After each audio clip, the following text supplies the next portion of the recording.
On October 27, 1962, the most dangerous day in the history of the human race, the world came within minutes of nuclear annihilation. Not in the White House, not in the Kremlin, not in a meeting room between presidents and generals, but in a Soviet submarine at the bottom of the Caribbean Sea, where a captain who hadn't slept in days, who couldn't breathe, who didn't know if his country was already at war, put his hand on a nuclear torpedo and ordered it prepared for launch. The Americans surrounding him had no idea the torpedo existed. Kennedy had no idea. Khrushchev had no idea.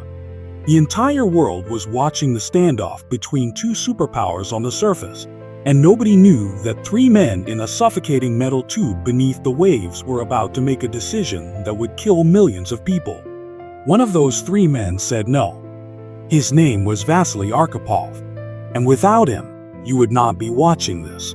To understand what happened inside submarine B-59 on that October afternoon, you need to understand what the world felt like in the 13 days before it. Because October 1962 was not a normal moment in the Cold War. It was the moment everyone on Earth understood, for the first time, that the two superpowers might actually do it. That the missiles might actually fly. That the careful, fragile balance that had kept the peace since Hiroshima might be about to shatter. It had started with photographs. American U-2 spy planes flying over Cuba had captured images of Soviet missile installations being constructed on the island, nuclear missiles aimed at the United States, 90 miles from the coast of Florida. On October 22nd, President Kennedy went on national television and told the American people what had been found. He announced a naval blockade of Cuba. He made clear that any missile launched from Cuba would be considered an attack by the Soviet Union on the United States, requiring a full retaliatory response. He was telling Khrushchev, in language that could not be misunderstood, that America was prepared to go to war. The world held its breath. In cities across the United States, families stockpiled food and water. Schools ran nuclear attack drills. People looked at the sky differently. For 13 days, the fate of civilization rested on the decisions being made in two capitals by two men who were trying, desperately, to find a way out that didn't end in catastrophe. What nobody in either capital knew was that beneath the surface of the Caribbean, the real crisis was already out of their hands. In early October, before Kennedy's speech, before the blockade, before the world knew anything was wrong, 4 Soviet submarines had quietly departed their base on the Kola Peninsula in the Arctic and began the long journey south toward Cuba. Their mission was secret, so secret that their destination was only revealed to the captains after they were already at sea. They were part of Operation Anadir, the Soviet plan to establish a permanent naval presence in the Caribbean, 90 miles from American soil. Each submarine was a Foxtrot-class diesel-electric vessel, built for Arctic patrols and completely unsuited to the tropical Caribbean heat. The ventilation systems were designed for cold northern waters. In the warm Caribbean, temperatures inside the submarines reached 50 degrees Celsius in the crew quarters and 65 degrees in the engine rooms.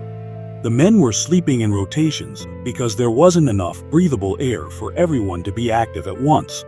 They were exhausted, dehydrated, and increasingly desperate for news from the surface that never came. Each submarine carried one special weapon, a T-5 nuclear torpedo with a warhead equivalent to the bomb dropped on Hiroshima. The captains had been told they were authorized to use it if they believed they were under attack and could not reach Moscow for orders. On most of the submarines, only the captain and the political officer needed to agree to launch. But on B-59, the flagship of the flotilla, there was a third officer whose rank required his consent as well. His name was Vasily Arkhipov, and his presence on that specific submarine, on that specific day, was the only thing standing between the world and nuclear war. The U.S. Navy's anti-submarine warfare forces were extraordinary. 11 destroyers and the aircraft carrier USS Randolph had been hunting the Soviet submarines with the most sophisticated detection technology in the world: sonar arrays, signal depth charges, submarine hunting aircraft flying constant patterns over the Caribbean. The Americans didn't know the submarines were nuclear-armed. They thought they were dealing with conventional diesel submarines that needed to be identified and forced to the surface. Their orders were strict: use only practice depth charges, small explosive signals designed to tell a submarine commander that he had been found and should surface for identification. What the Americans didn't know, and what would only come out decades later, was that the Soviet submarine commanders had never been informed about this signaling protocol.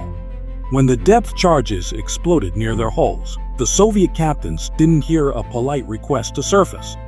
They heard what sounded like an attack. B-59 had been located on October 19th and had been trying to evade for days. The submarine was running on almost no battery power. The air conditioning had completely failed. Carbon dioxide levels were rising to dangerous levels. Men were losing consciousness at their stations. Captain Valentin Savitsky had not slept properly in days. He couldn't reach Moscow. He couldn't reach the other submarines. He was completely alone, deep underwater, surrounded by American warships, with no way of knowing whether the war he feared had already started above him.